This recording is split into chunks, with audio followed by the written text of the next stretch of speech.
نبی کریم صلی اللہ علیہ وآلہ وسلم نے فرمایا، انسان کے مرنے کے بعد بھی 7 اعمال کا اجر جاری رہتا ہے جب کہ انسان اپنی قبر میں ہوتا ہے۔ وہ اعمال یہ ہیں: کسی کو علم سکھانا۔ آپ اگر کسی کو علم سکھاتے ہیں تو وہ جیسے جیسے آگے پھیلے گا آپ کو ثواب ملتا رہے گا۔ نہر کھود کر پانی جاری کروایا ہو، جب تک اس کا پانی استعمال ہوتا رہے گا آپ کو ثواب ملتا رہے گا۔ پانی کا کنواں بنوایا ہو، جب تک لوگ اس کنویں میں سے پانی پیتے رہیں گے آپ کو ثواب ملتا رہے گا۔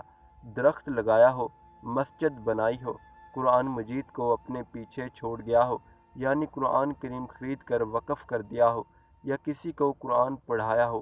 ضروری نہیں کہ پوری مسجد آپ نے بنوانی ہے یا نہر کھودوانی ہے، بلکہ جب ایسے کام ہو رہے ہوں تو اس میں اپنا حصہ ڈال دیا کریں، صرف ایک اینٹ لگانے کا اجر بھی ملتا رہے گا۔